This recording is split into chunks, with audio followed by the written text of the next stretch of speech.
Hey hey, j'espère que ça va. Aujourd'hui, on va parler de mon expérience en tant que slasheuse pour ce deuxième mois consécutif où j'ai été animatrice et où j'ai fait une formation de chauffeur poids lourd. Vous êtes prêts? Allons-y!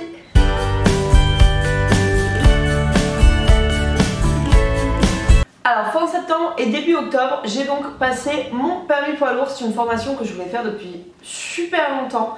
Pour la petite anecdote, quand j'étais petite et que toutes mes copines voulaient être dessinatrices ou pompiers, moi je voulais être chauffeur poids lourd. Et la première raison que je donnais à ce choix, c'était que je pouvais écouter la station de radio que je voulais. Voilà. Aujourd'hui, mes motivations ont changé, mais c'est toujours un permis que je voulais passer et toujours un métier que je veux exploiter. Du coup, comment s'est passée la formation? Je vais vous raconter en fait la formation en globalité, mais je vais essayer de vous donner un maximum de détails. Comme ça, si vous aussi vous êtes intéressé pour passer le permis poids lourd, vous allez savoir qu'est-ce que ça contient. Je ne vais pas vous donner tout en détail dans la mesure où il y a des vidéos YouTube qui sont très bien faites et dont je me suis servi d'ailleurs pour réviser les thèmes, etc. Mais je vous explique tout ça un peu plus tard. Alors premier jour, j'arrive au centre de formation et là, qu'est-ce que je vois? Plein de mecs qui fument et je me dis oulala, je vais me retrouver dans un groupe avec que des vieux, avec un bide à bière, enfin le gros cliché du camionneur. Et je rentre dans la pièce et effectivement, je vois que des mecs. Premier point que je remarque, c'est qu'il y a des jeunes et des moins jeunes. Je me dis ouf, ça va. Et deuxième point, quelques minutes plus tard, il y a une autre femme qui rentre. Donc en fait, on était un groupe vachement hétéroclite. On a une femme jeune, une femme moins jeune, on a des mecs jeunes, des mecs moins jeunes, et on vient de tout horizon. Tout le monde qui passe le permis poids lourd ne veut pas être chauffeur poids lourd. Et en fait, tout le monde a des expériences différentes, et ça, c'était super chouette. En fait, dès le début, la formatrice arrive, bon bah on se tutoie, machin. Enfin, même nous, on était super dans un mood, on va se soutenir et tout. Donc, franchement, c'était trop un bon groupe et c'était grave cool d'être formé dans ces conditions. Donc, le lundi matin, on voit les premières parties de l'examen. Donc, on nous explique comment ça va se passer. Et donc, la première partie de l'examen, c'est une interrogation écrite. Donc, comme je vous l'avais déjà dit sur Instagram, au mois de septembre, j'ai dû repasser le code parce que j'avais plus de 5 ans de code, donc je ne pouvais pas repasser un permis. Donc j'avais le code voiture, j'ai passé le code voiture avec les caractéristiques de la voiture. Et donc là, l'épreuve écrite, c'est le code poids lourd. Donc rien à voir, il y a évidemment plein de choses qui changent. Le code, c'est pas du tout comme le code voiture, c'est-à-dire que tu as 200 questions à apprendre par cœur. Alors au début je croyais que c'était l'intitulé de la question et la réponse, mais non, c'était juste la réponse. Et en gros, sur ces 200 questions, nous on va en tirer 10 au sort et ce sera ces 10 questions sur lesquelles on sera jugé. L'idéal étant d'avoir 10 sur 10 et t'as 3 points sur 3, donc tu pars avec une très bonne avance. Une fois qu'on a fait nos 200 questions, on nous apprend aussi qu'il va y avoir un oral. Alors pour l'oral, c'est 12 fiches sur différentes situations. Ça peut être les situations de conduite, ça peut être l'alcoolémie et les médicaments, enfin voilà, sur plein de choses. Ça peut être aussi le transport de nos marchandises. On tire au sort une de ces 12 fiches et c'est un oral, donc il faut essayer d'en dire le maximum possible. Aussi, il va avoir un thème, donc ça c'est propre au véhicule. Une fois qu'on a fait la vérification de notre véhicule, donc ça va prendre par cœur pour vérifier s'il y a des anomalies, on tire au sort un des 6 thèmes. Et ça peut être au choix les documents de bord, les vitres, les roues, enfin voilà, en fonction de ce qu'on tombe, on doit aussi le savoir par cœur. Donc là déjà, on sait qu'on va apprendre pas mal de choses, on se dit punaise qu'un jour c'est super court. Mais bon, on est là pour relever ce défi, donc du coup, on commence à apprendre tout ça par cœur. À la fin de toutes ces petites épreuves, on a donc la manœuvre. La manœuvre, qu'est-ce que c'est? C'est une marche arrière sur 100 mètres, c'est soit une mise à quai, soit un créneau avec des plots. Donc au début ça paraît méga super dur, mais finalement ça l'a fait. Et pour finir avec l'examen de cette formation de permis C, il y a donc une circulation. Donc je crois que c'est 48 heures après le plateau, donc tout ce que je viens de vous expliquer c'est le plateau. Et après il y a la circuit, ça c'est comme le permis B. Tu prends ton camion, tu te balades en ville. Et tu fais attention à bien conduire, tout simplement. Donc tout ça, on nous apprend ça le lundi matin, donc autant vous dire que notre tête était déjà grosse comme une pastèque. Le lundi après-midi, on commence la vérif. Donc la vérif, qu'est-ce que c'est? Je crois que c'est 6 points en tout, donc 6 points sur 17, c'est pas mal. Et du coup, on apprend à vérifier notre camion. Donc on nous apprend comment faut faire, la méthodologie, vitre, pas d'anomalie, rétroviseur, pas d'anomalie, etc. Et ça sur tout le camion. Et en fait la vérif le lundi après-midi, on l'a fait une bonne dizaine de fois, mais on se trompait toujours. Donc là, on s'est dit, ok, il va falloir que j'apprenne par cœur cette vérif et penser à tout. Donc il y a des moyens mémotechniques, mais ouais, c'est coton quand même. Les mémotechniques ils sont aussi présents sur les thèmes, donc il y a 6 thèmes et en fait chaque thème correspond à un endroit du camion, donc ça on le sait. Et puis il y a des petits mémotechniques, par exemple PEF pour propreté, état, fixation, ou pour le thème 2 qui sont les feux et les dispositifs de sécurité, propreté, état, fonctionnement. Voilà, c'est des trucs dont je me souviens encore, mais sur le coup il fallait vraiment y penser parce que si tu oublies un de ces 3, et ben t'as des points en moins et c'est pas ce que tu veux parce que les thèmes c'est sur 3 points seulement. Et je vous rappelle que pour avoir 17 sur 21 on se permet de perdre 4 points et 4 points ça va méga vite. En fait t'oublies un rétro, bah t'as déjà un point en moins, t'oublies une plaque de tarte, t'as un point en moins, enfin t'oublies une tache sous le véhicule, t'as un point en moins, enfin vraiment les points ça part très vite. Du coup une fois c'est fait et une fois que moi j'ai compris que en fait c'était un petit camion que j'allais conduire parce que moi je me voyais déjà avec un SMI alors que c'est le permis CE, donc rien à voir, c'était pas la formation. Ça a été un peu répétitif, on a fait donc les vérifications, les thèmes, un peu de questions et en fait on tournait. Comme on était un groupe de 10, il y avait généralement 3 groupes.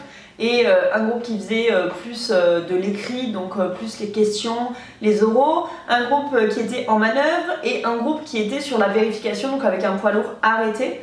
Tout ça c'était, ça a duré quelques jours et le jeudi matin notre monitrice nous dit qu'elle va nous faire un examen blanc parce qu'il y a une place le lendemain, donc pour voir qui est prêt. Pour l'examen blanc, j'ai donc la magnifique note de 10 sur 17 et en fait j'étais méga déçue. Et surtout, j'étais encore plus déçue quand j'ai su la raison. En fait, on avait une fiche d'évaluation, donc on savait ce qu'on devait faire et on avait la fiche. Et en fait, j'avais pas fait les choses dans l'ordre. Et quand tu fais pas les choses dans l'ordre, en gros, quand tu finis une partie mais que t'as pas fait les choses dans l'ordre et que tu commences une autre partie, tu peux plus revenir sur ce que t'as fait avant. C'est ce que j'ai fait, du coup j'ai eu 10 sur 17. Donc en plus, j'ai voulu passer la première parce que sinon je me connais et je sais que j'aurais stressé. J'étais déçue, bien sûr, j'étais dégoûtée et en fait c'est un petit jeune qui a pu placer son plateau le vendredi et lui il a réussi et on était trop fiers de lui puisque ça fait grave plaisir quand un collègue réussit. Et donc ça c'était la fin de la première semaine, il n'y en a qu'un seul qui a pu passer son plateau, tous les autres on allait passer donc la semaine suivante, la deuxième semaine de formation.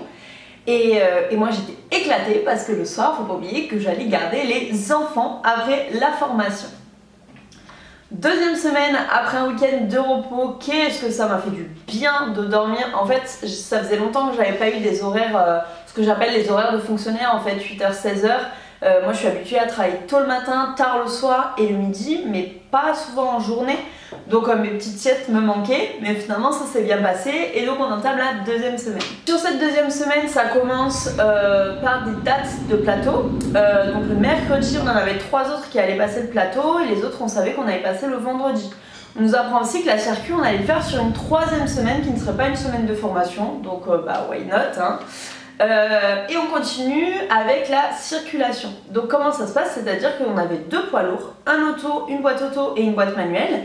Nous le jour de l'examen on allait passer sur une boîte auto, mais comme un poids lourd ça a que 6 places, les nôtres avaient 6 places, du coup on s'est séparés dans les 2 poids lourds.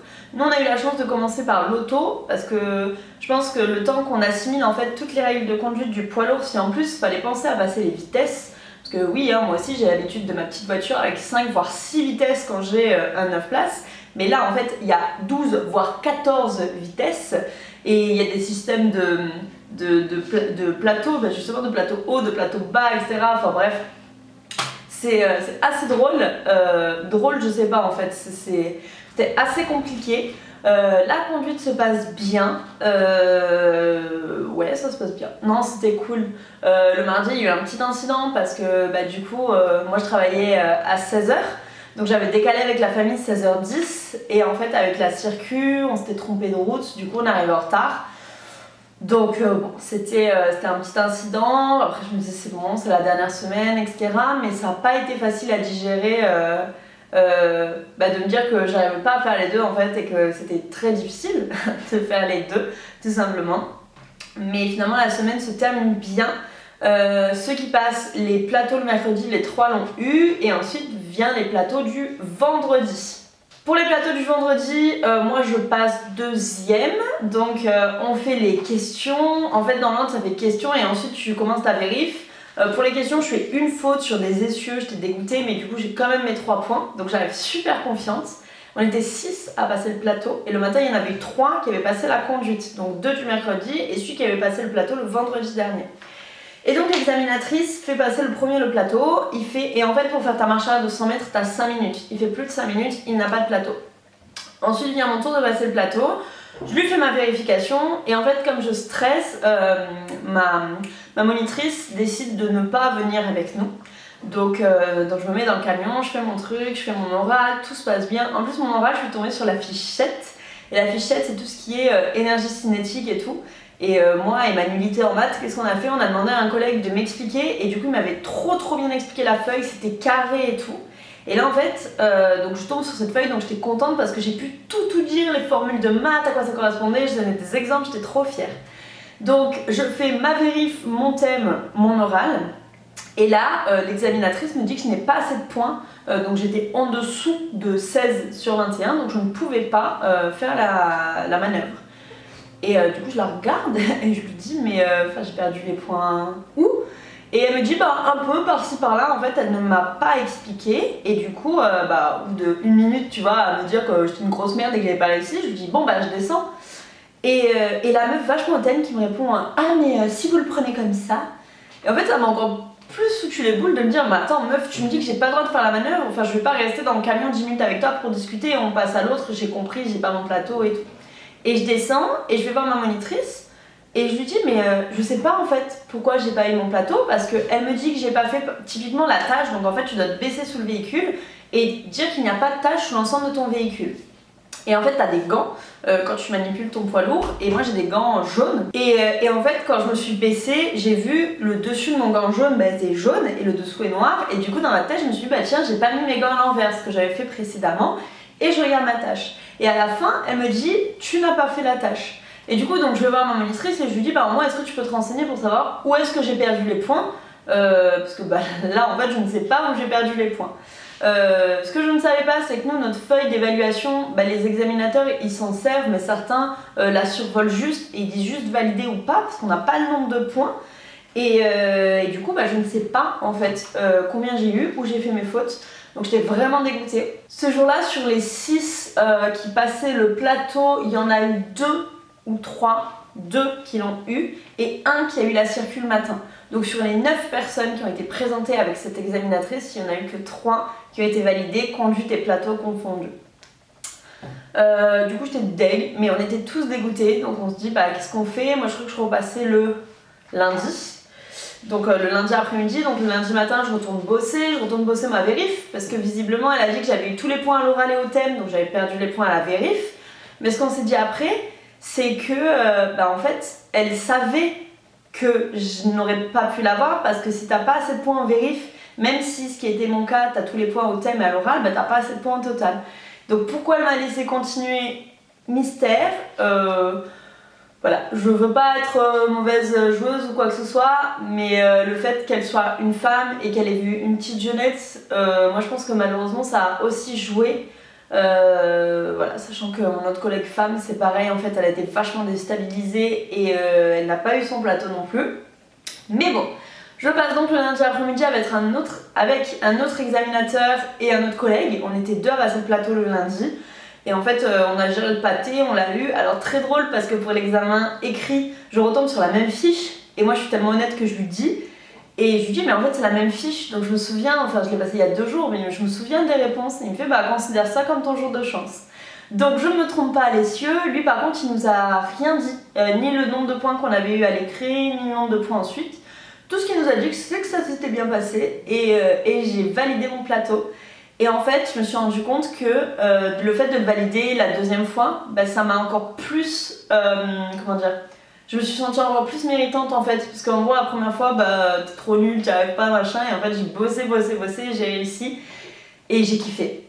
J'étais vraiment contente de l'avoir, et le mercredi j'ai passé la conduite, donc on me dit de venir le matin, finalement j'ai conduit entre midi et 2 pour m'entraîner. et je suis allée faire la conduite et tout s'est bien passé, les obstacles entre guillemets, genre croisé un poids lourd et tout, les poids lourds ont été cool, se sont arrêtés, j'ai croisé un tracteur mais dans un rond-point, du coup je l'ai pas croisé sur une route où je pense que j'aurais paniqué, enfin vraiment tout s'est bien passé donc j'étais trop contente et en fait je l'ai su de suite.